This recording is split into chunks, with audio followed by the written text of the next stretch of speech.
आज उस वराह धाम की ओर बढ़ना था जिसकी वजह से इस पूरे क्षेत्र को वराह क्षेत्र कहा जाता है, जहां भगवान विष्णु ने शूकर अवतार लिया और नेपाल के शास्त्र जिसे धरती का पहला तीर्थ कहते हैं, जहां कोशी कई कई त्रिवेणी बनाती है और पर्वत पेड़ों के साथ मिलकर गुनगुनाते हैं, जहां एक प्रकट वराह तीर्थ है तो एक गुप्त वराह भी है।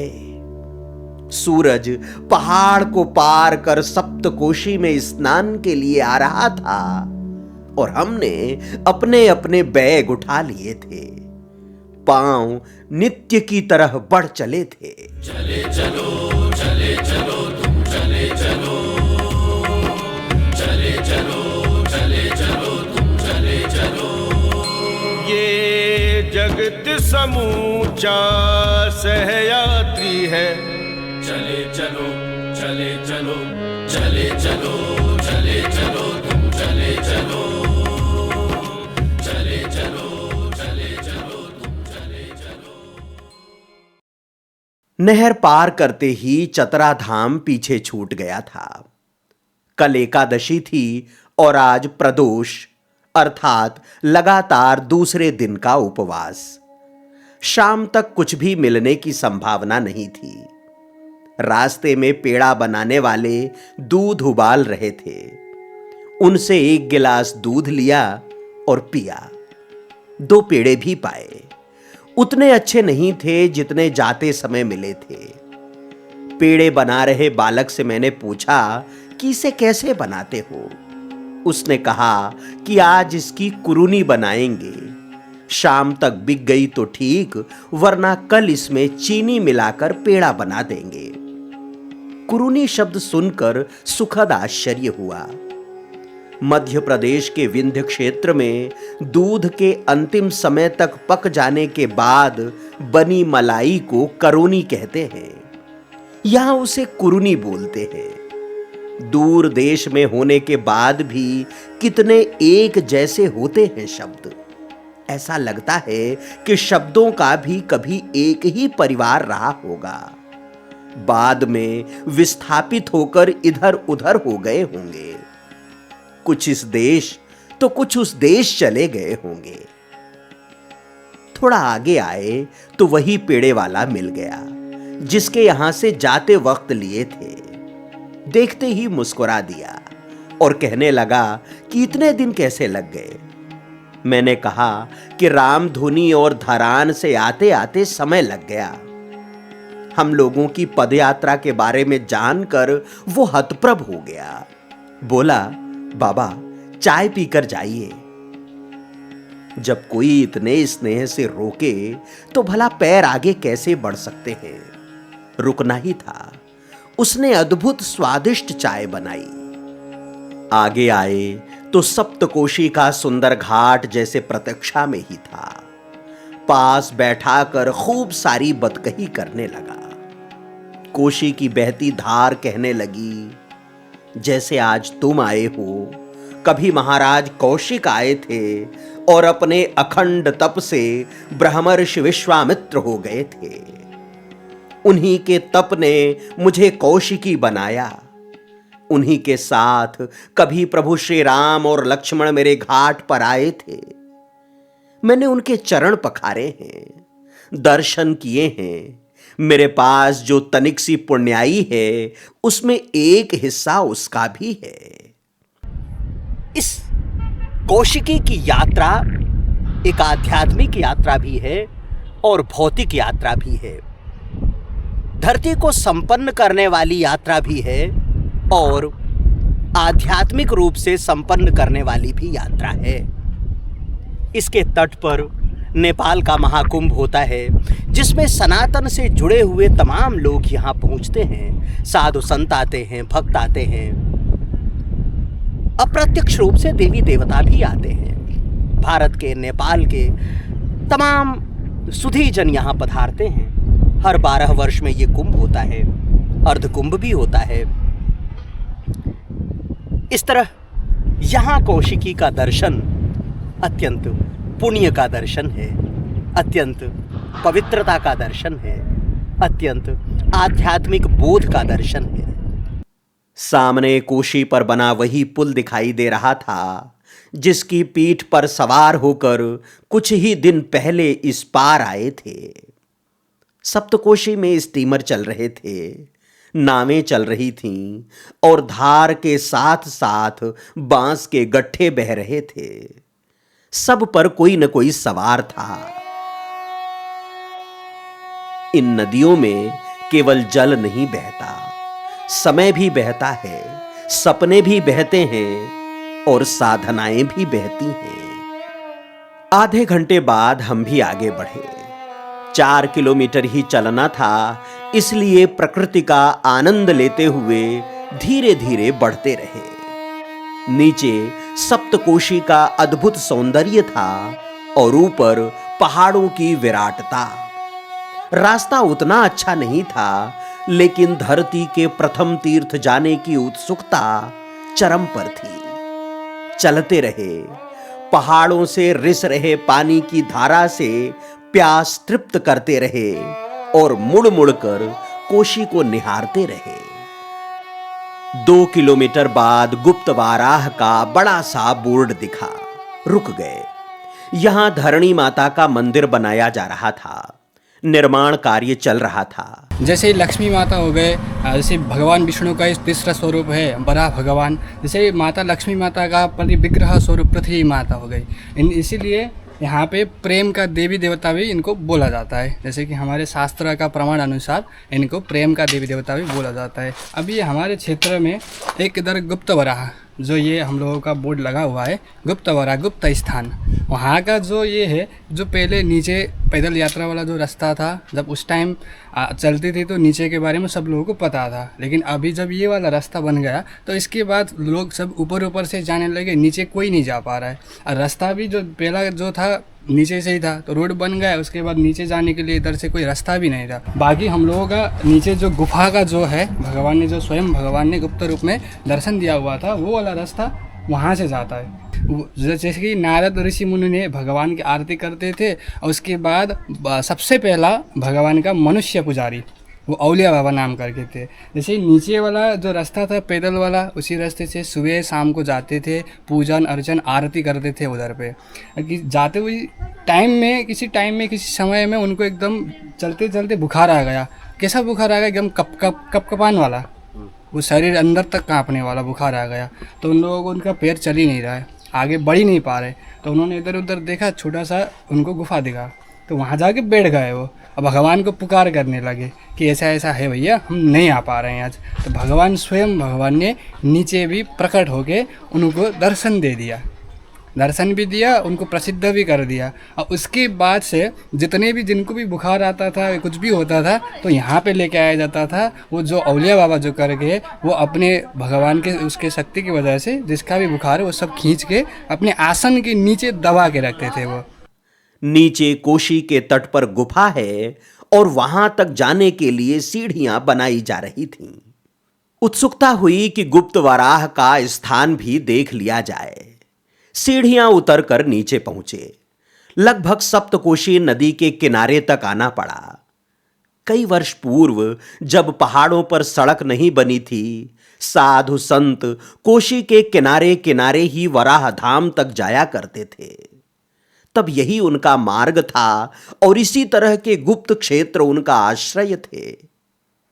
जहां तक सीढ़ियां थीं, वहां तक तो जाना फिर भी आसान था, लेकिन जहां काम चल रहा था वहां थोड़ी फिसलन थी और चलना मुश्किल। जैसे तैसे पहुंचे। दिवाकर भी साथ ही थे और इस क्षेत्र का महात्म्य बताते जा रहे थे। गुफा में प्रवेश किया और अपनी अपनी प्रार्थनाएं समर्पित की। आपदाम अपहर्तारम दातारम सर्व संपदाम लोकाभिरामम श्री रामम भूयो भूयो नमाम्यहम्। भर्जनम भवबीजानां अर्जनम सुख संपदां तर्जनम यमदूतानां राम रामेति गर्जनम। सीताराम भगवान की जय हो। वराह भगवान की जय हो। धरणी मैया की जय हो।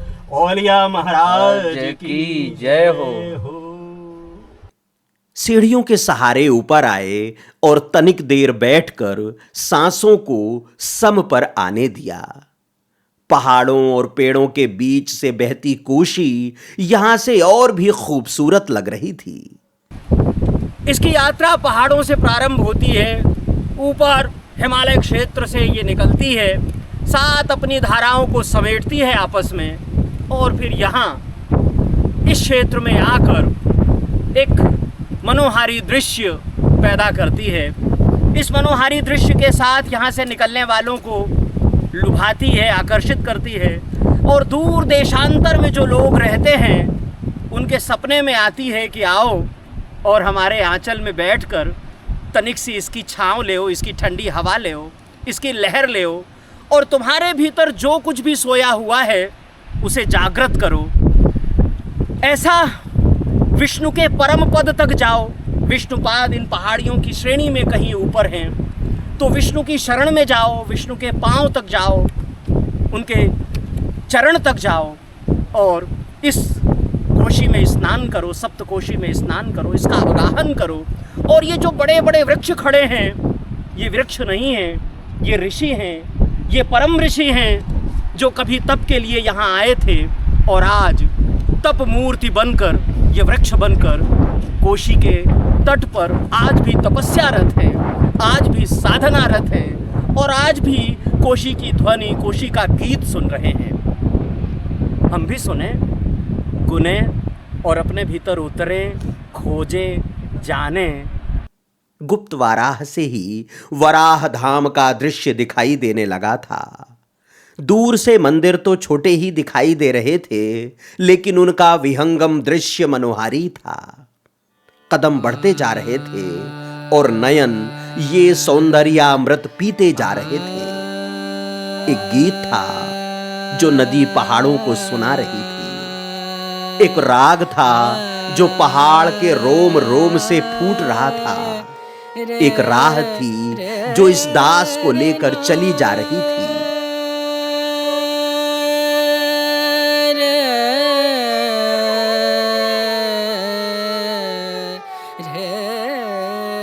दोपहरिया बीत रही थी और हम धरती के पहले तीर्थ वराह धाम पहुंच गए थे। उस वराह धाम जिसका यश ब्रह्म, वराह और स्कंद पुराण गाते हैं। लोहे के पुल को पार किया तो जैसे कोई स्वप्न स्वागत कर रहा था। पर्वतों और नदियों के घाट पर बसा हमारी आस्था का प्रतीक मंद मंद मुस्कुरा रहा था। नए तीर्थ यात्रियों के स्वागत के लिए नया तोरण द्वार बनाया जा रहा था। धरती के सबसे प्राचीन तीर्थ की बसाहट भी प्राचीन ही थी।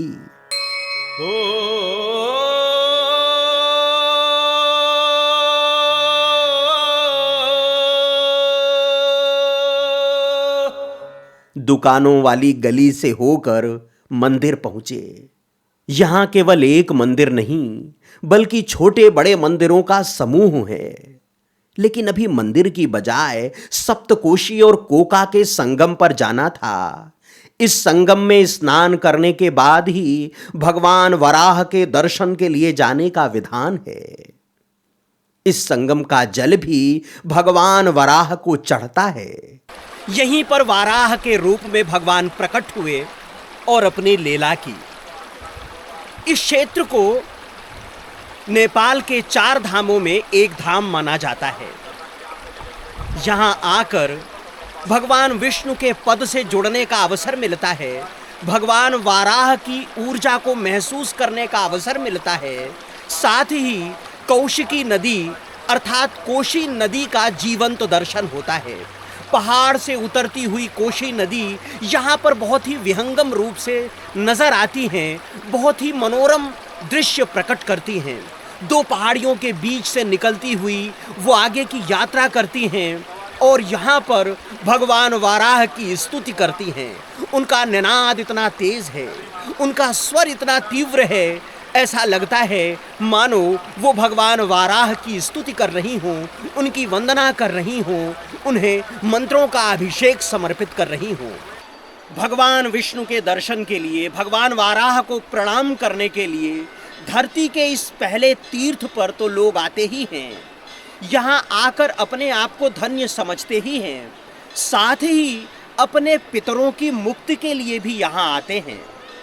जिस तरह से भारत में गया क्षेत्र है और गया में फल्गु नदी के किनारे जाकर लोग अपने पितरों को मुक्ति देते हैं, उसके लिए जो कर्मकांड है उसे पूरा करते हैं, ठीक उसी तरह से यहाँ कोशिकी नदी के किनारे, कोशी नदी के किनारे और इस कोका नदी के संगम पर, जहाँ पर इन दोनों नदियों का संगम होता है, लोग आते हैं और अपने पितरों की मुक्ति के लिए कर्मकांड करते हैं। नेपाल में ऐसा माना जाता है कि ये क्षेत्र पूरी तरह से भारत का गया क्षेत्र है। स्कंद पुराण का हिमवत खंड कहता है, प्राचीन काल में ब्रह्मा जी ने सभी धातुओं से युक्त एक विशाल पर्वत का निर्माण किया जो 1 योजन में फैला हुआ है और जिसके शिखर पर एक उत्तम सरोवर है। ये पर्वत सोने से निर्मित शिखरों, रत्नों, गुफाओं और कंदराओं से सुशोभित है। यहाँ अनेक प्रकार के वृक्ष, लताएं, सोने चांदी के समान चमकते फूल, मयूर और भौरे विहार करते हैं। इसी पर्वत पर भगवान विष्णु ने पृथ्वी का उद्धार करने के लिए वराह अवतार धारण किया था। इसी कारण इसे वराह पर्वत कहा जाता है। इस पर्वत के नीचे माता पार्वती के पसीने से उत्पन्न हुई 7 पवित्र कौशिकी नदियां निरंतर बहती हैं, जो समस्त पापों का नाश करने वाली हैं। वहीं कोको नामक महाशैल की कंदरा से अत्यंत पुण्यमयी कोका नदी निकलती है। हे अगस्त्य मुनि, इन नदियों के पावन संगम पर स्थित वराह तीर्थ सबसे उत्तम है, जो सभी की मनोकामनाएं पूर्ण करने वाला है। जो मनुष्य यहाँ भक्ति पूर्वक विधि विधान से स्नान करता है, वो सब पापों से मुक्त होकर विष्णु लोक को प्राप्त होता है। इसके तट पर पितरों के निमित्त किया गया श्राद्ध उन्हें संतुष्ट करता है और कर्ता को पितृलोक की प्राप्ति होती है। इस स्थान पर किया गया कोई भी शुभ या अशुभ कर्म अक्षय हो जाता है। यहां से निकलने वाली प्रत्येक जलधारा तीर्थ के समान है।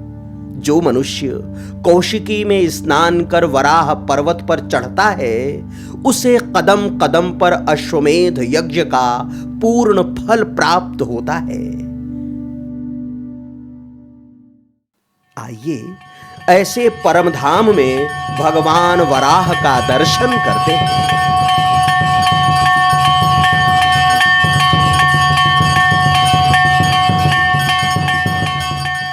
कोका सप्तकोशी संगम से सीढ़ियां चढ़कर ऊपर आने लगे तो छोटे छोटे कई मंदिर मिले। इन सबको शीश झुकाना था, लेकिन सबसे पहले दंडवत करना था भगवान वराह।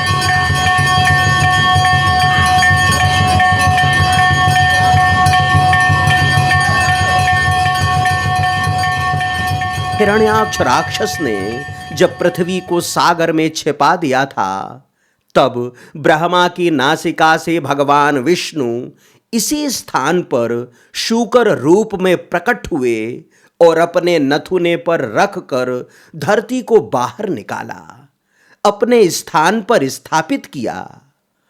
काल के किसी प्रारंभिक छोर पर तब इस गिर शिखर पर प्रभु आए थे। आज यहां उनका पाषाण विग्रह है, अत्यंत प्राचीन और अनूठा विग्रह। ध्यान से देखने पर पता चलता है कि वे मनुष्य रूप में हैं। 2 पांवों पर खड़े हैं, कमर पर हाथ रखे हुए हैं और नासिका पर पृथ्वी को धारण किए हुए हैं। भगवान वराह को सबसे प्रिय कोका सप्तकोशी के संगम का जल है। इसलिए वो भी इन्हें अर्पित होता है। उन्हें वस्त्र के रूप में पीपल और तुलसी आदि के पत्ते चढ़ते हैं, जो इसी वन से प्राप्त होते हैं। प्रातः आरती के पहले उनका दिव्य श्रृंगार होता है।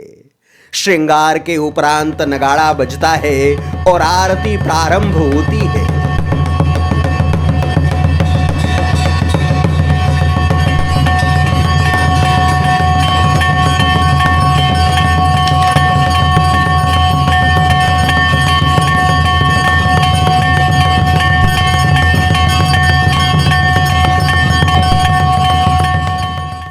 यहाँ पर मूर्ति है कि बड़ा है, यानी शुक्र अवतार बड़ा है। इसमें से बड़ा पर लिखा है शिला सदनशंका समदेवा नाम विदुलम बड़ा रूप में आधा है तिष्ठा में कृषि बुद्धि। इसी मूर्ति का बन गया है ये। और आश्चर्य है कि नेपाल और भारत के प्राचीन मूर्तियों में सबसे प्राचीन मूर्ति ये भी माना जाता है जी, क्योंकि कई कालखंड में कई मूर्ति तोड़वाए गए, कहीं बनवाए गए, लेकिन प्राचीन मूर्ति क्योंकि इसमें कोई भी हथियार प्रयोग नहीं किया है। इसमें जो बने इसमें बड़ा भगवान के जैसे हाथ कमर में रखे हुए और मुंह से पृथ्वी पर धारण किए हैं। और यहाँ सबसे महत्वपूर्ण है कि दूसरे विष्णु के मंदिर में जल कम चढ़ाया जाता है कि नहीं, हमारे शिव जी को जल धारा जाता है। लेकिन यहाँ का महत्वपूर्ण जल, क्योंकि भगवान बराह ने बराह ध्यान लिए पृथ्वी उठते रसातल में चले गए, पृथ्वी उठ स्थापित किए, जल के संपूर्ण प्राणियों को जल के आधार के बनवा के रचना करने के बाद यहाँ जल प्रमुख चढ़ाया जाता है। मंदिर के सामने बांस के खंभे में गरुड़ ध्वज का दर्शन है। ये ध्वज प्रतिवर्ष कार्तिक शुक्ल पक्ष की त्रयोदशी को बदला जाता है। ध्वज परिवर्तन पूरे धूमधाम और उत्सव के साथ होता है। मंदिर में कबूतर अर्थात परेवा चढ़ाने की भी परंपरा है। आसपास के लोग यहां आते हैं, मनौती मांगते हैं और पूरी होने के बाद कबूतर का जोड़ा चढ़ाते हैं। मंदिर में छोड़ने के पूर्व उनकी पूजा और चंदन टीका करते हैं। इस वजह से मंदिर परिसर में अलग अलग रंग के कई कबूतर हैं। यहां आने वाले उनके लिए दाना भी लाते हैं। वराह मंदिर के समीप मां लक्ष्मी का मंदिर है। इस मंदिर के अंदर महाकाली, महालक्ष्मी, महासरस्वती, देवी त्रिशूल, वराह और भगवान नारायण की मूर्तियां हैं। वराह और श्रीलक्ष्मी मंदिर के मध्य में स्थित है पंचवराह मंदिर। ये मंदिर मुख्य रूप से पंचतत्वों पृथ्वी, जल, अग्नि, वायु और आकाश को समर्पित है। वराह के रूप में यहां पंचायन देवता की स्थापना है। भगवान विष्णु वराह अवतार लेकर जब धरती पर आए तब उनके साथ अन्य देवी देवता भी धराधाम पर प्रकट हुए। उन्होंने भी अपनी लीलाएं की। उनके मंदिर भी इसी परिसर में हैं। यज्ञवराह यज्ञ स्थल है, जबकि इंद्र वराह, नागेश्वर वराह और गुरु वराह भगवान भोलेनाथ के मंदिर हैं। कहीं छोटे तो कहीं बड़े शिवलिंग हैं। शिव शंभो ओम शं ओम शं ओम शं शिव शंभो ओम शं ओम शं ओम शं। सूर्य वराह में भगवान सूर्य देव की मूर्ति है। कोका वराह और बद्री मुक्तेश्वर की भी स्थापना है। सबसे नीचे कोका नदी के किनारे श्राद्ध और तर्पण स्थल भी है।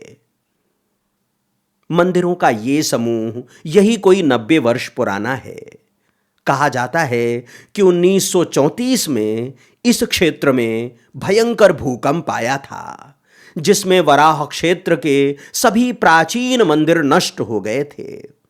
1935 में यहां के नरेश जुद्ध शमशेर जंग बहादुर राणा ने इनका पुनर्निर्माण कराया।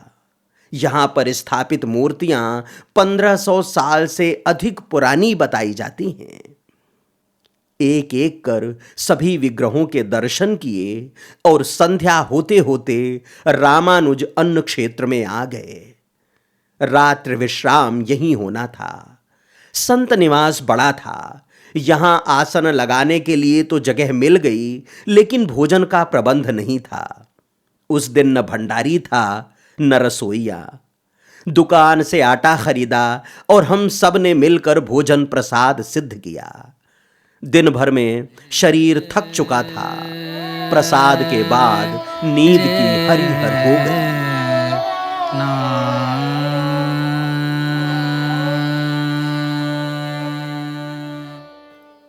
अगले दिन पूजन अर्चन के बाद सुबह 6:30 बजे जब बाहर आए तो समूचे वराह क्षेत्र ने हल्के धुंधलके की एक चादर ओढ़ रखी थी। फिर एक बार संगम की ओर चल पड़े। नदी के किनारे प्रसाद इत्यादि की छोटी छोटी दुकानें लग रही थीं। याचक पंक्तिबद्ध होकर बैठ गए थे। महिला पुरुष स्नान कर रहे थे। मंदिरों के पुजारी अपने अपने पाठ में लग गए थे।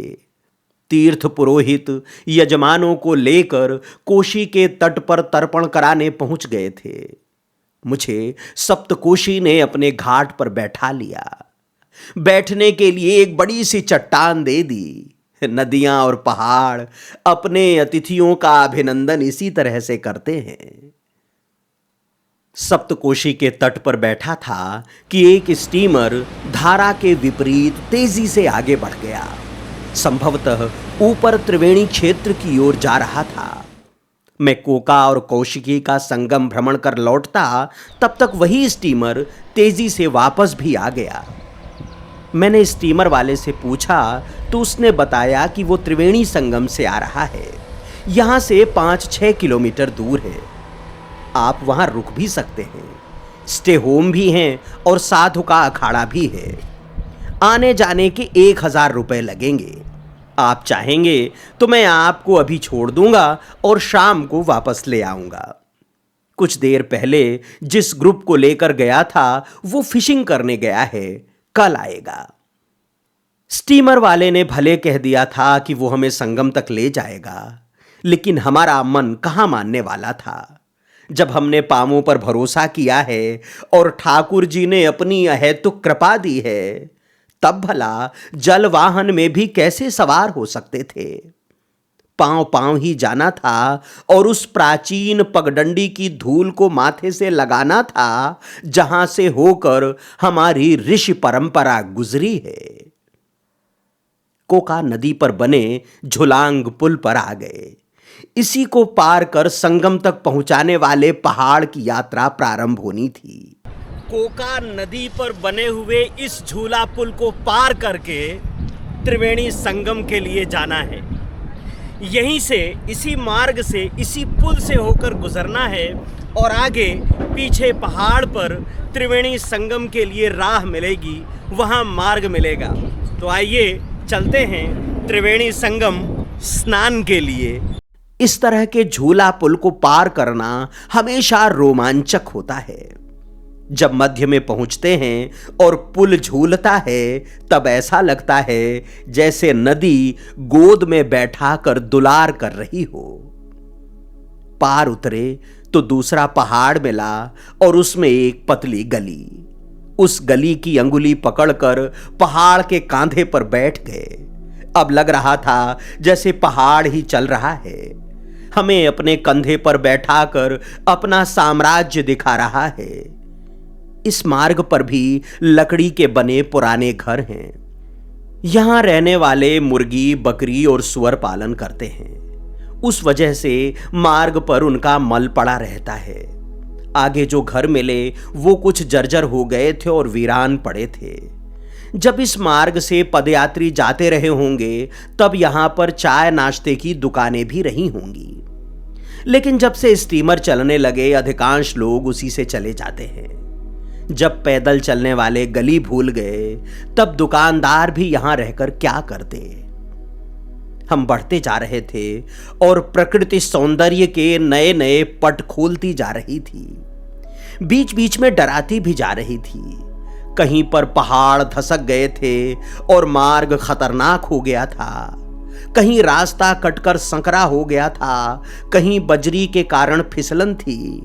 कहीं मार्ग पर पेड़ों के पत्ते गिर जाने से हमारे गिरने का खतरा था, तो कहीं मार्ग बनाने के लिए पहाड़ काटे जा रहे थे और उन चट्टानों का ऊपरी हिस्सा सिर पर लगने का अंदेशा था। कुल मिलाकर हर पल सतर्क और चौकन्ना रहने की जरूरत थी। सामने से आती गायों को देखकर लगा कि रास्ता इतना भी दुर्गम नहीं होगा कि वहां तक पहुंचा न जा सके। ये गायें तो रोज ही चरने जाती होंगी। इन्होंने अपनी खुरों से ऐसी राह तो बनाई ही होगी जिस पर चला जा सके। पहाड़ थकाते हैं, परीक्षा लेते हैं, भटकाते हैं, प्यास देते हैं, लेकिन शीतल हवा से माथे का पसीना भी सुखाते हैं और झरनों से प्यास भी बुझाते हैं। वे हमारी सांसों का इम्तिहान लेते हैं, लेकिन उन्हें महकाते भी हैं। हम पहाड़ों के बारे में सोचते रहे और किसी शिखर से सहसा एक झरना नीचे उतर आया। शायद उसे पता था कि कुछ प्यासे चले आ रहे हैं। कर के पात्र से उतरती धार का पान किया तो लगा जैसे पहाड़ के प्याऊ से अमृत छक लिया हो। पर्वत इसी तरह करपात्री बनाते हैं। एक एक अंजुरी पीते गए और कई कई जीवन जीते गए। यही कोई 5 किलोमीटर चलने के बाद सामने बड़ी नदी दिखाई दी, कोशी जैसी विशाल जलराशि वाली। उसी तरह हहराती और तेज बहती हुई, उससे भी अधिक गतिमान और उससे अधिक दूधिया। इसका नाम तमोर है। पूर्व दिशा के पहाड़ों से नीचे उतरती है और कोशी में मिलती है। संगम से पहले इस तरह के तेज बहाव का सौभाग्य पहाड़ी नदियों को ही मिलता है। यहां से नीचे उतरकर स्नान बनाया जा सकता था, लेकिन 2 और नदियों के संगम का दर्शन करना था, इसलिए आगे बढ़े। जो गांव बीच रास्ते में खत्म हो गए थे, यहां फिर आबाद हो गए। इक्का दुक्का घर थे, कुछ लकड़ी के, कुछ घास फूस के और कुछ पत्थर के बने थे। उसमें लोग थे, छोटी मोटी दुकानें थीं और पशुपालन था। मेहनतकश पहाड़ी महिलाएं पीठ पर सामान लाद कर ऊपर चढ़ रही थीं। 1-2 जगह सड़क भी चौड़ी हो रही थी। कुछ ही देर पहले एक जेसीबी यहां से गुजरी थी। संभवतः कुछ दिनों बाद यहां तक गाड़ियां भी आने लगे। चलते रहे और फिर एक झूला पुल आ गया। जब वाराह धाम से निकले थे तो एक झूला पुल मिला था। उस झूला पुल से पार कर पहाड़ पर चढ़े थे और यहाँ अब जबकि 1 पहाड़ 2 पहाड़ पूरे हो चुके हैं और नए पहाड़ की ओर, नए संगम की ओर, त्रिवेणी संगम की ओर पहुँचना है, तब ये तमोर नदी पर बना हुआ झूला पुल है जिसे पार कर रहे हैं। अब इसे पार कर उम्मीद है कि शीघ्र ही संगम तक पहुँच जाएंगे और सप्तकोशी के पवित्र संगम में स्नान करने का पुण्य अवसर मिलेगा। आइए आप भी पार करिए इस झूला पुल को और चलिए त्रिवेणी की ओर।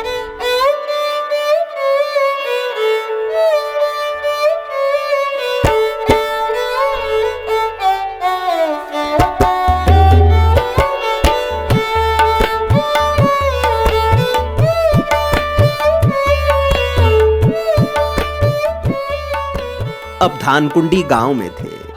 वराह कोशी प्रांत के सुनसरी जिले में है, जबकि ये गांव और संगम धनकुट्टा जिले में। सचमुच बहुत सुंदर गांव। चारों ओर ऊंचे पहाड़, नीचे बहती हुई नदियां, नारियल, सुपारी आदि के वृक्ष, सबको दुलारती हुई शीतल मंद समीर, जैसे कोई स्वप्न लोक हो। यहां की बस्ती में रहने वालों की भी अपनी मस्ती थी। सब अपने में ही मस्त और व्यस्त। रास्ता पूछेंगे तो बता देंगे, वरना आपको निहार लेंगे बस। मैंने इस पहाड़ी मानुष से राम राम किया। उसके पास वाणी नहीं थी, लेकिन भाव ऐसा था कि उड़ेल दिया।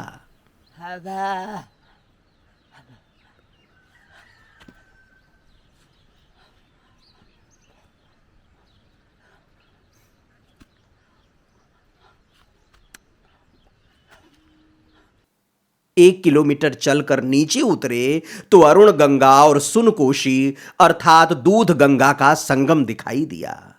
अब यहाँ पर दो नदियों का संगम होता है। इधर जो एक घाटी दिख रही है, पहाड़ दिख रहा है, उस पहाड़ के इधर से अगर पहाड़ को हम किसी मनुष्य की तरह मान लें तो उसके बाएं से आ रही है अरुण गंगा, अरुण कोशी, और उसके दाईं दिशा से दूसरे पहाड़ के किनारे से और इस पहाड़ के बीच से आ रही हैं सुनकोशी। तो सुनकोशी या सुनकोशी गंगा इधर हैं और अरुण गंगा इधर हैं, और ये दोनों यहाँ पर मिलती हैं। जैसे देवप्रयाग में भागीरथी और मंदाकिनी का रंग अलग अलग है, लगभग वैसा ही यहाँ पर भी दोनों का रंग अलग है। अरुण गंगा का रंग तनिक मटमैला है और सुनकोशी का रंग ज़रा नीलिमा लिए हुए है, इससे ज़्यादा साफ दिखाई देता है। 4 नदियाँ इसके पहले पहाड़ों में कोशी से मिल चुकी होती हैं। यहाँ जब अरुण और सुनकोशी एक दूसरे से गले मिलती हैं तब सप्तकोशी का नामकरण प्रारंभ होता है। आगे कंचनजंगा से आने वाली तमोर से मिलने के बाद ये पूरी तरह सप्तकोशी हो जाती है। तट पर दूर तक रेत थी और पत्थर ही पत्थर। आधा किलोमीटर चलने के बाद तमोर गंगा मिली। इसी के संगम पर स्नान करना था। इस तरह 3 नदियों का प्रत्यक्ष संगम तो नहीं मिला, लेकिन कुछ कुछ दूर पर बन रही नदियों की त्रिवेणी अवश्य मिल गई। ये जो पहाड़ों को स्पर्श करता निनाद है, गर्जना है, ये त्रिवेणी की गर्जना है, ये संगम की गर्जना है। यहाँ हमारे बाईं ओर तमोर ऊपर पर्वत शिखरों से बहकर नीचे उतर रही हैं और घनघोर गर्जना के साथ सप्तकोशी में मिल रही हैं, उनके साथ अपना संगम बना रही हैं। इधर दाईं ओर से अरुण कोशी और दूध कोशी, जिसे सुनकोशी भी कहते हैं, दोनों मिलकर आती हैं और इसी स्थान पर ठीक हमारे पार्श्व में तीनों का संगम हो जाता है। और इस तरह से अरुण कोशी, दूध कोशी और ये तमोर कोशी तीनों मिलकर यहाँ त्रिवेणी का निर्माण करती हैं।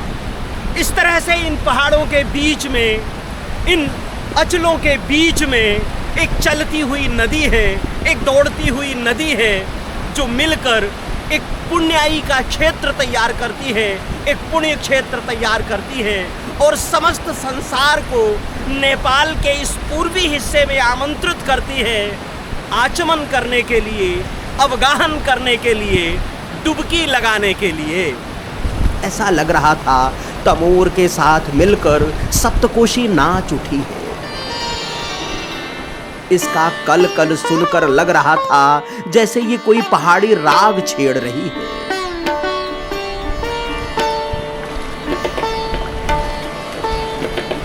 कई बार तो आभास होता कि मंत्रोच्चार कर रही है।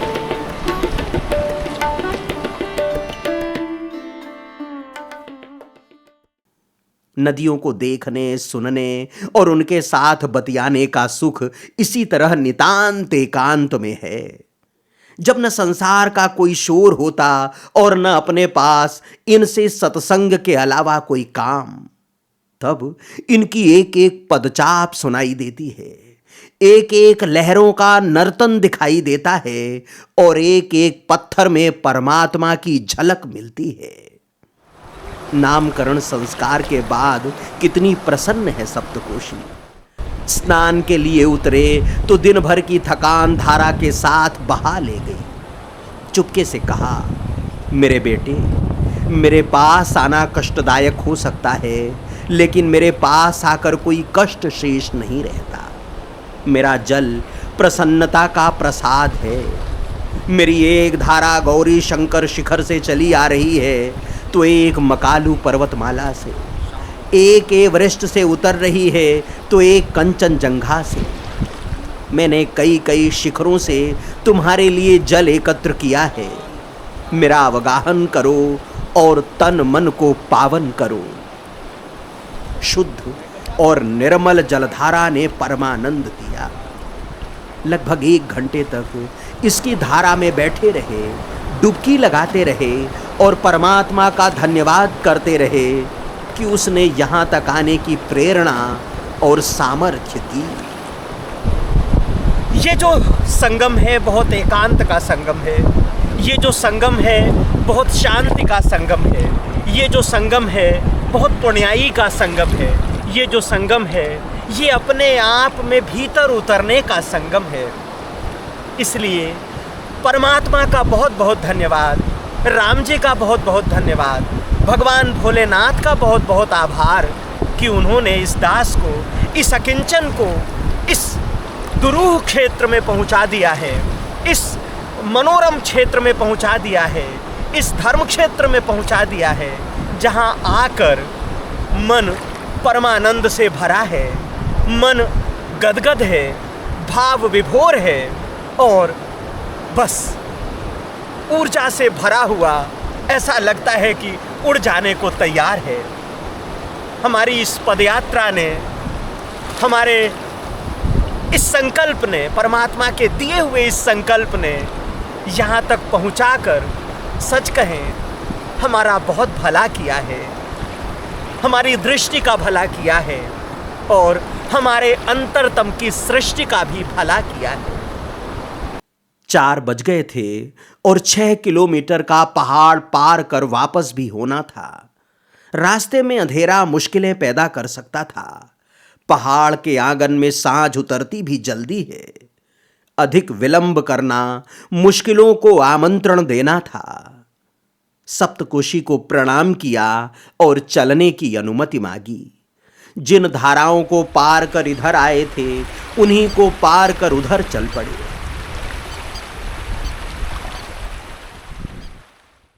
संगम क्षेत्र में एक संत की कुटिया थी, लेकिन ढलती शाम के मद्देनजर उधर नहीं गए। हनुमान जी का छोटा मंदिर भी था। बाबा को राह से ही प्रणाम किया। जिस रास्ते आए थे पहाड़ चढ़कर उसी रास्ते लौटे। कोशी में वैसे तो दिन भर ही स्टीमर चलते रहते हैं, लेकिन शाम को उनकी संख्या बढ़ जाती है। दिन भर के लिए जो लोग यहाँ आते हैं शाम को लौटते हैं। हालांकि संगम या ऊपरी नदियों में स्नान के लिए कम ही लोग आते हैं। अधिकांश लोग मत्स्याखेट के लिए ही यहाँ आते हैं। संगम क्षेत्र में भी मछुआरों ने ही अपने रुकने के लिए छोटे छोटे टेंट लगा रखे हैं और कुटिया बना रखी है। वराह धाम की ओर बढ़े और तेजी से बढ़े। हम एक एक पहाड़ को पार कर नीचे उतर रहे थे और सूरज भी पश्चिम के घाट में आहिस्ता आहिस्ता उतरता जा रहा था। अभी संध्या के 5:15 बजे हैं, मतलब अभी सूर्यास्त नहीं हुआ है।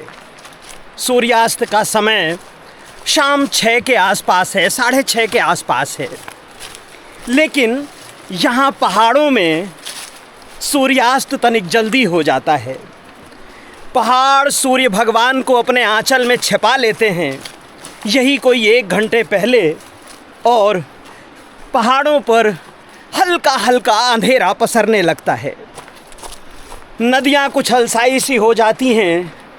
उनका स्वर तो आता रहता है, लेकिन उनमें एक श्याम वर्ण दिखाई देने लगता है। मतलब रात की झीनी झीनी चादर उनके ऊपर पड़ने लगती है और पहाड़ जो पहले से श्यामल वर्ण के हैं तनिक और श्यामल हो जाते हैं, तनिक और उनका रंग गाढ़ा हो जाता है। इस तरह सांझ पाँव पसारने लगती है और रात अपनी चदरिया पूरी प्रकृति पर तान देती है। संध्या केवल प्रकृति का हिस्सा है, लेकिन अगर संध्या के वक्त हम पहाड़ पर हों तो ये थोड़ा सा मुश्किल भी होता है और एक चुनौती भी होती है कि कैसे जल्दी से जल्दी पहाड़ को पार करें और अपने आज के मुकाम पर पहुँचें। दिन भर की यात्रा बहुत आनंद से भरी रही। इसी पहाड़ को पार करके कौशिकी नदी के किनारे किनारे त्रिवेणी संगम तक गए थे और वहाँ संगम अवगाहन के बाद दोबारा लौटना हो रहा है। शाम हो रही है, शाम ढल रही है। पहाड़ शाम का वस्त्र पहनकर अब सोने की तैयारी में है, लेकिन अभी यहाँ इस अकिंचन को भोजन प्रसाद भी होना है और रात्रि विश्राम के लिए जो एक जगह कल तय हुई है उस तक पहुँचना भी है। तो सांझ को उतरने दें और अपने कदमों को तेज बढ़ने दें, यही इस समय की मांग है। लौटकर वराहधाम आए तो 6:15 हो रहे थे। जाते समय 3.5 घंटे लगे थे, लौटते में लगभग 2 घंटे। आज भोजन प्रसाद बनाना नहीं पड़ा। 2 रोटी, महाप्रसाद और सुरजने की पानीदार सब्जी मिल गई। भूखे को प्रसाद मिला, परमात्मा की कृपा है। विश्राम के लिए गए तो सप्तकोशी का सौंदर्य संसार पलकों पर पसर गया था। जैसे दिन भर का देखा सपने में प्रवेश करने को आतुर था। चलचित्र की तरह पूरा दृश्य सामने चलता रहा और नींद ने लोरी सुना दी। फिलहाल यहीं तक। अगले वीडियो में नेपाल की ऐसी नदी के उद्गम चलेंगे जिसे गंगा की तरह ही पवित्र माना गया है। पहाड़ों के कंधे पर बैठकर कमला माई का प्राकट्य स्थल देखेंगे। पौराणिक और लोक महत्व को भी जानेंगे। तब तक के लिए यायावर ओम द्विवेदी को अनुमति दें। चलते चलते वही एक निवेदन, अगर आपने अभी तक ओम दर्शन चैनल को सब्सक्राइब नहीं किया है तो कृपया कर लें। अगर आप चाहते हैं कि हमारा ये सनातन धन जन जन तक पहुंचे तो परिचितों और मित्रों के साथ साझा करें। ज्वाइन करेंगे तो और भी कृपा होगी। हमने अपने हिस्से का काम किया, आपका काम आपको करना है। हमारी भक्ति को अपनी शक्ति दें। वराह भगवान की जय। जय हो माई सप्तकोशी की। नर्मदे हर।